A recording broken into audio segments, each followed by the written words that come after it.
Hello there, I'm AJ Drenth of PersonalityJunkie.com. I'm a four-time author. I do a lot of writing about personality and personality types over on my website, so you're welcome to visit that. I encourage you to do so. Like I said, I spent a lot of time writing about the types. Just recently have been getting more into the podcast world as well as YouTubing, and I've been joined by my wife and sidekick Elaine Shallock for about 3 podcasts now, which we've really enjoyed and have gotten some good feedback on. So today I'm going to try to roll solo here and talk a little bit about introversion and extroversion with respect to how Jung and Myers-Briggs, as well as the Big Five, which is the leading academic model of personality, kind of comparing these different taxonomies and showing how they overlap as well as how they are different. And I'm hoping in doing so that you can maybe understand your own personality a little bit better and see where you fit into these different classification systems as far as introversion and extroversion is concerned. Obviously, there's too much here to really cover in a brief YouTube video, but I'm hoping to just kind of spark some thoughts in you, and hopefully you can investigate some of this on your own as well. I've written several articles on introversion and extroversion on the website that you can look at as well. So I want to first start off just by talking about Jung's basic definition of introversion and extroversion, which is fairly simple and straightforward. Actually, it's actually easier to summarize than that of the Big Five. So let's start with Jung and we'll go from there.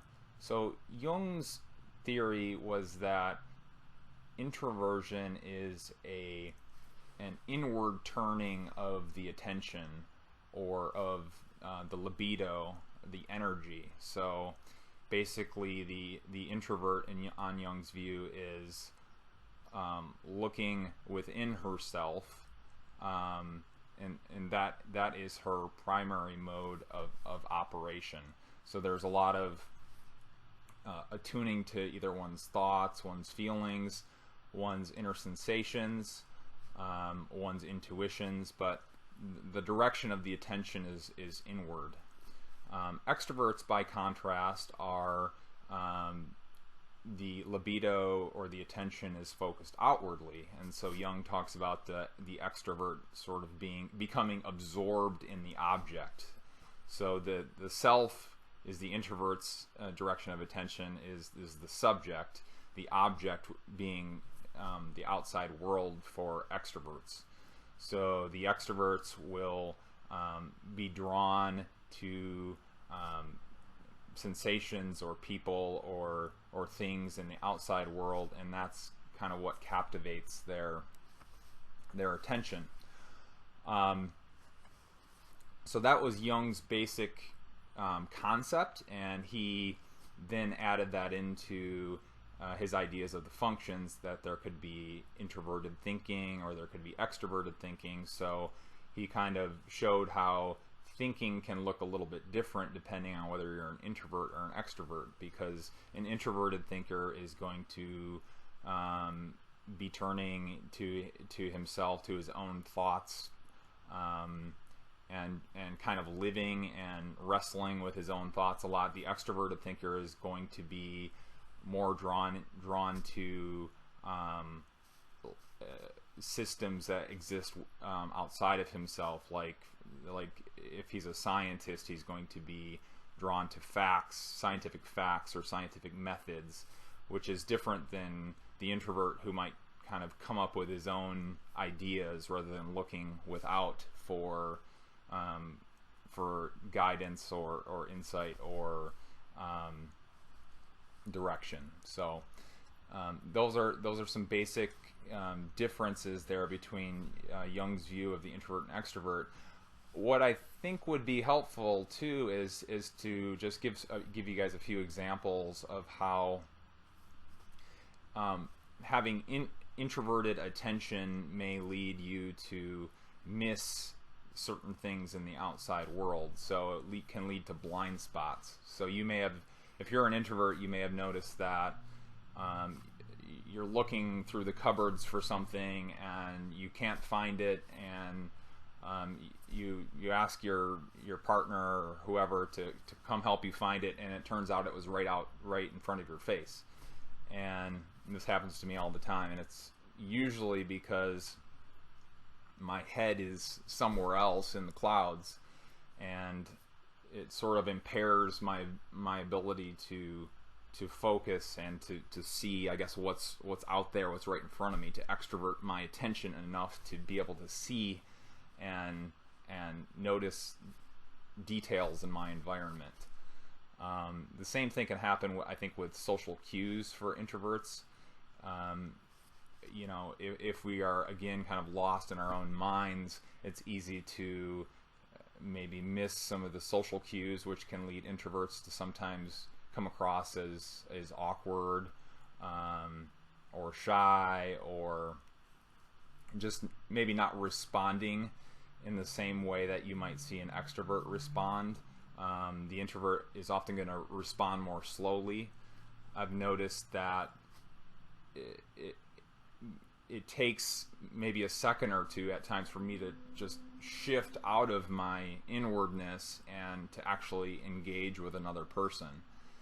And so that leads to a kind of delayed reaction in the introvert that you might not see in extroverts, and just some people can pick up on that sometimes. But it may also lead you to, as an introvert, to at times have maybe not pick up on certain things about another person that an extrovert might, if they're more actually truly engaged with a person.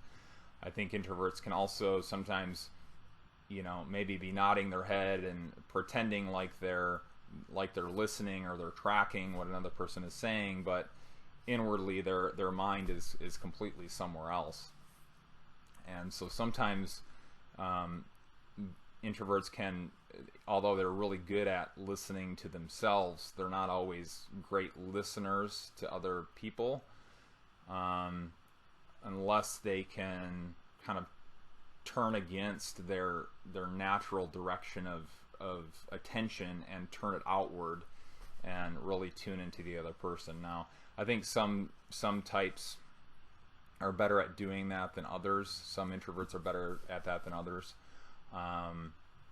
But this probably isn't the place to get into which types are better than others. But nonetheless, I just wanted to show that because of the introverted, the attention being directed inwardly, there can be some things that are missed in the outside world as a result of that.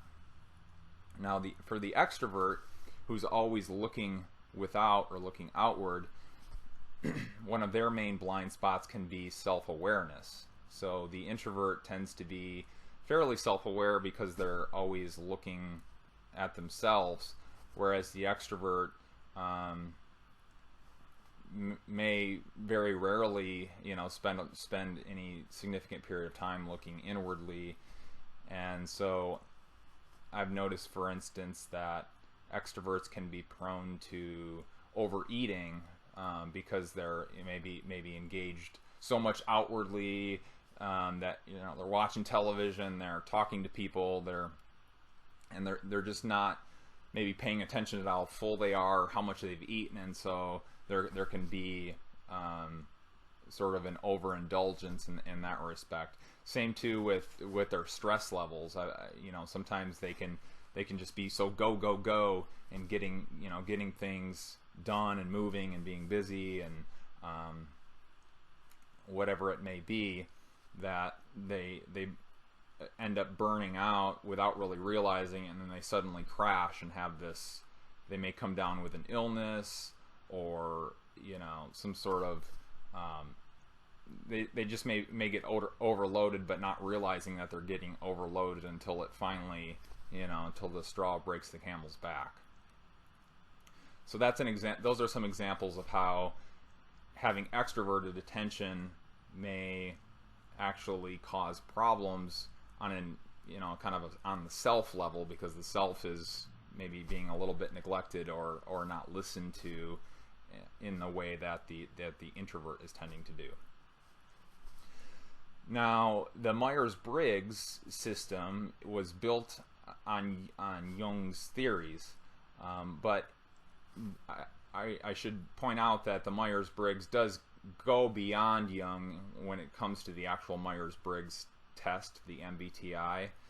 So the MBTI does include questions that go beyond just, is your attention is it inward or outward? So it actually probably comes closer to the Big Five, which is one reason why that there's a great deal of overlap between the Big Five dimensions and those of the Myers-Briggs. There's actually some pretty significant correlations between each category of the Myers-Briggs and each category of the Big Five, which really speaks to the prescience of Carl Jung, because he was able to, in many ways, pioneer a system that the Big Five came up with through a lot of empirical work to get there, whereas Jung, being a single individual, was able to kind of do it on his own in many respects.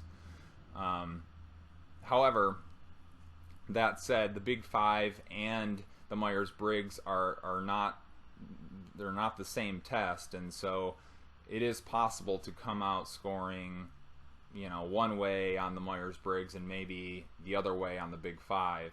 Now, the Big Five is more of a continuum, so it allows you to be in the middle, 50th percentile or what have you on the spectrum of introversion-extraversion, or 52 or 48, whereas the Myers-Briggs is either or. You're either an introvert or an extrovert. So that is one thing to keep in mind.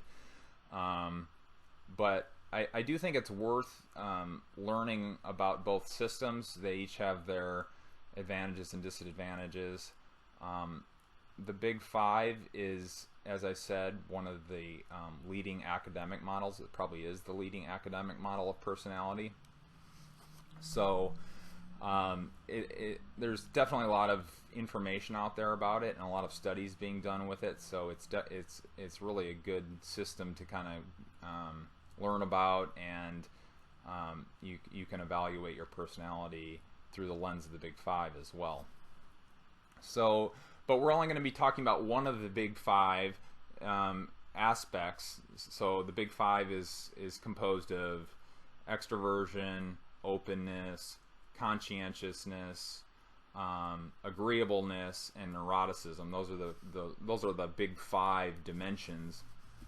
But we're only talking about the extraversion dimension, in which you'll either be you can score low or high, and the low would correspond obviously to introversion on the Myers-Briggs. So now, in talking about the extraversion domain of the Big Five, there are actually 6 parts to that.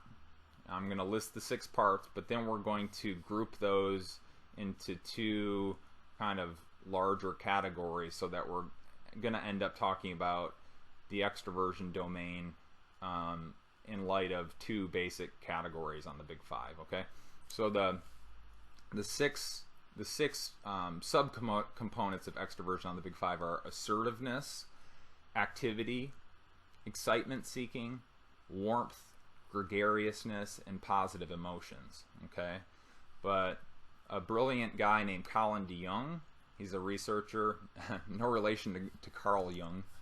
This is de Jung with a Y-O-U-N-G. He's a researcher, personality researcher at the University of Minnesota, and for each of the Big Five domains, he's basically broken them down into kind of 2 subdomains. So for extroversion, it is one category is assertiveness, and the other category is enthusiasm. Now, assertiveness, the parts of assertiveness that I already mentioned are activity seeking, excitement seeking, activity, and assertiveness. Okay, those fall under the assertiveness umbrella. And this has also been called Agentic Extraversion, and it basically refers to the part of extroversion that relates to dominance, being assertive, having a strong personality. It relates to achievement striving. So some people have likened it to being a go-getter. So that's basically what the assertiveness element of the Big Five extroversion involves. Interestingly, men tend to score higher on this part of extroversion than women. So, which kind of makes sense. I mean, you could explain it in terms of acculturation or testosterone or different. You could take different approaches to explain why men test higher in assertiveness. But from an evolutionary perspective, it seems to make sense to me that in order to reproduce, men needed to have kind of a baseline level of confidence and assertiveness and kind of a show of strength in order to be able to mate and reproduce. Some level of that would be necessary for hunting and defending and protecting. So you can kind of see why men might, either through culture or through biology, have developed a stronger need to test higher or to be stronger in assertiveness. Now in pop culture, this is sometimes represented in this element of the extroversion is kind of shows up in bullying behaviors, or in on television you might see jocks being kind of strong and pushy and assertive and self-confident. A lot of times CEOs or leaders, politicians are going to have test high in assertiveness. So that's kind of how it shows up. But when a lot of people think of extroversion, they don't necessarily think of assertiveness, but it does, the research has shown that it does relate to extroversion in general. It does correlate. So there is definitely a relationship there. Now, getting back to Jung, Colin Jung, his two buckets we talked about for extroversion. First was assertiveness. The second one is enthusiasm. And so that entails the elements of warmth, gregariousness, and positive emotions. So I mentioned those earlier. Those are also part of the 6 subcomponents of extroversion on the Big Five. So the enthusiasm element means that you tend to have positive emotions. Extroverts are often known for their optimism, for showing their happiness or expressing their happiness, for being warm, for having fun, laughing a lot, being gregarious. All of these things tie into the enthusiasm bucket. And I mentioned earlier with assertiveness that it's associated with agentic extraversion, whereas the enthusiasm is associated with what's sometimes called affiliative extraversion. So that's more of the emotional and social aspects of extroversion. And so we see this, kind of caricatured in like the bubbly cheerleaders, who pair with the assertive jocks and this sort of thing. Or on the flip side for introverts, we see the introverts as kind of being portrayed as not expressive, or kind of cool or aloof, not really displaying their emotions very readily.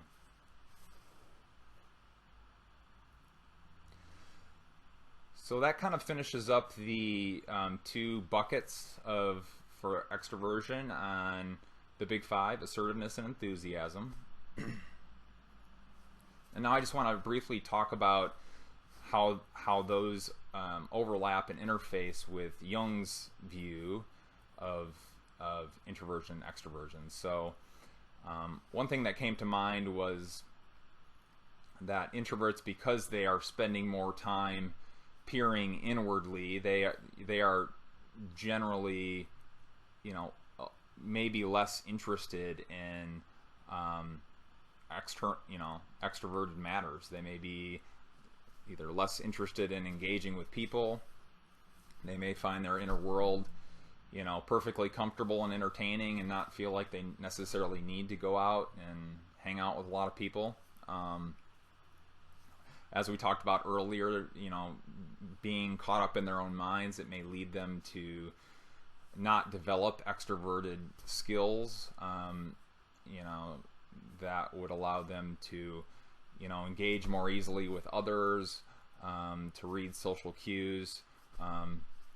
It's not to say that introverts can't or don't develop these things. They do, but I think it can just take longer, and because there's not, you know, it feels like more work, or it feels a little bit scary. Some introverts have social anxiety, and, you know, engaging with other people can be a scary thing. So there's definitely some truth to Jung's view that being inward can retard to some extent your development of your extroverted capacities. However, there are, as I mentioned earlier, there are times when there's going to be some conflict between Jung's view and the big five, or the popular view of introversion and extroversion. So it is possible that you could be an introvert on the Myers-Briggs, or the Jung's taxonomy, but you could also be a pretty social person. And there are certain types of personality types that are more apt to be drawn to that social element of extroversion. I've noticed that those who use extroverted feeling, so like IFJ types, like INFJ, ISFJ, they are going to be more social than some of the other introverted types, because they use what's called extroverted feeling, which in some respects is pretty similar to the big five in enthusiasm. You know, they show warmth, they express feeling, and so there is some overlap there. Also with introverts who use extroverted intuition, like I use, like INTP or INFP, they're going to enjoy sharing ideas, talking about ideas, and because that's kind of what extroverted intuition does. It talks about possibilities, it talks about theories, connections that you're making. You know, maybe could be about anything, but there is a propensity there to want to kind of engage with others over, you know, kind of in the realm of ideas and possibilities. So in that case, you may be an introvert, but you may have certain social tendencies because of the functions that you're using as a specific introverted type. The other type of conflict that I wanted to talk about between the big five and the Jungian model is what you might call the Go-Getter Introvert. Okay, so if we go back to our assertiveness bucket for extroversion, we're going to find introverts who are, you know, who have a level of assertiveness, or really want to go after things in a manner similar to extroverts. So a couple examples of this might be Mark Zuckerberg of Facebook. Bill Gates is another good example. Both of those guys are introverts, and yet, you know, very driven, you know, assertive, I mean, they're leaders of, you know, Fortune 500 companies. Lots of employees under them have to make tough decisions, have to engage in the outside world, you know, and they're out there doing it successfully as introverts. So just because you are an introvert doesn't mean you can't be assertive, and just because you're assertive doesn't mean you can't be an introvert. So that was kind of eye-opening for me. I think that's kind of an interesting dynamic that is sometimes not talked about a whole lot as far as these two systems are concerned. So I think that's about it as far as what I wanted to talk about today. You know, if you're a Jungian introvert, you know, I think you can still show certain extroverted elements on the Big Five. If you're a Jungian extrovert, you may show some, you may score lower on some of the elements on the Big Five. There's a lot of individual variation there, but I think, you know, studying the different taxonomies will allow you to better understand yourself and just kind of see how you compare to others on these measures, and it just can give you a better sense of why you are the way you are, which is kind of a fascinating thing. So if you want to learn more about introverts and extroverts, encourage you to visit my website, personalityjunkie.com. I've also written a book called My True Type, which goes over a lot of information about all the different facets of personality that you might enjoy as well. But for now, I appreciate your time. This went longer than I expected, so I apologize for that. We hope to see you soon. Bye-bye.